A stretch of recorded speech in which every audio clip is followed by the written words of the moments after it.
গত ১৬ বছর ধরে ক্ষমতা কুক্ষিগত করে রাখা স্বৈরাচার হাসিনার পতনের পর আওয়ামী লীগের নেতারা পড়েছেন বিপাকে।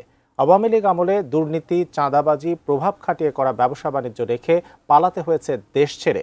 কিন্তু তারা এখন ব্যবসা টিকিয়ে রাখতে অবলম্বন করছেন অভিনব কৌশল, খুঁজছেন ব্যবসায়িক অংশীদার। বিস্তারিত শিহাব ইসলামের ডেস্ক রিপোর্টে। এখন তো সময় শেষ, তুইও সমান আমিও সমান।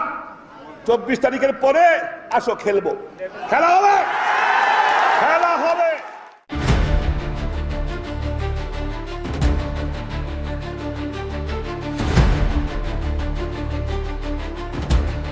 দীর্ঘ ১৬ বছরের শাসনে বাংলাদেশের ক্ষমতাসীন দল আওয়ামী লীগের নেতারা একদিকে যেমন রাষ্ট্রীয় ক্ষমতার সুবিধা নিয়েছেন, তেমনি আরেকদিকে তৈরি করেছেন অর্থনৈতিক শক্তিও। তবে শেখ হাসিনার শাসনামলের পতনের পর তাদের অনেক প্রভাবশালী নেতা দেশের বাইরে পালিয়ে গেছেন এবং দেশে থাকা ব্যবসাগুলোর ক্ষয়ক্ষতি এড়াতে তারা খুঁজছেন নতুন অংশীদার। এসব নেতাদের মধ্যে শুধু সাবেক এমপি মন্ত্রীরা নয়, জেলা, উপজেলা এবং ইউনিয়ন পর্যায়ের নেতারাও আছেন। তাদের মধ্যে অন্যতম শামীম ওসমান, যারা নারায়ণগঞ্জের প্রভাবশালী রাজনৈতিক পরিবার।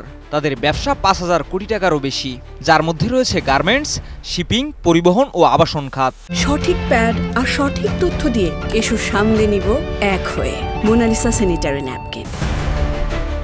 শামীম ওসমান এবং তার পরিবারের সদস্যদের বেনামি অংশীদারিত্ব ছিল দেশের শীর্ষ ব্যবসায়ী গ্রুপের হাতে।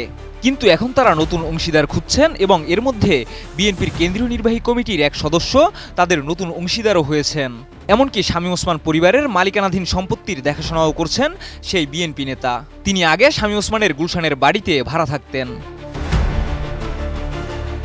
সংবাদ মাধ্যম বিবিসির তথ্য অনুযায়ী সাবেক বেসরকারি শিল্প ও বিনিয়োগ উপদেষ্টা সালমান এফ রহমান হাসিনার শাসনামলে নিয়েছিলেন বিপুল ঋণ এবং বর্তমানে তার প্রতিষ্ঠান বেক্সিমকো গ্রুপের ১ ডজনের বেশি কোম্পানি বন্ধ হয়ে গেছে। এখন ব্যবসা চালিয়ে যাওয়ার জন্য তিনি খুঁজছেন নতুন অংশীদার। আরেকদিকে খ্যাতনামা আওয়ামী লীগ নেতা গোলাম দস্তগীর গাজীও তার ব্যবসা পুনরায় সচল করার জন্য অংশীদার খুঁজছেন। তার গাজী গ্রুপের প্রতিষ্ঠানগুলোর মধ্যে পাট ও বস্ত্র শিল্পের কারখানাগুলোর বেশ কিছু এখনো বন্ধ রয়েছে।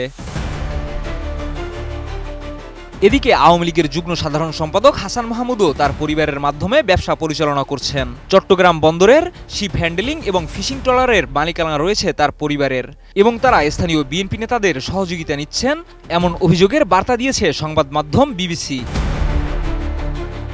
সাবেক ভূমিমন্ত্রী সাইফুজ্জামান চৌধুরীও তার পারিবারিক ব্যবসা আর্মিড গ্রুপের ব্যবসা বাঁচাতে অংশীদার খুঁজছেন। তার মালিকানাধীন বেশ কয়েকটি বিদেশি সম্পত্তির মূল্য প্রায় $২৯৫ মিলিয়ন।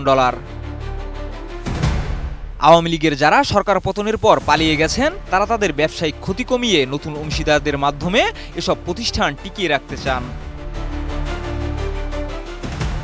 শিহাব ইসলাম, এটিএন নিউজ।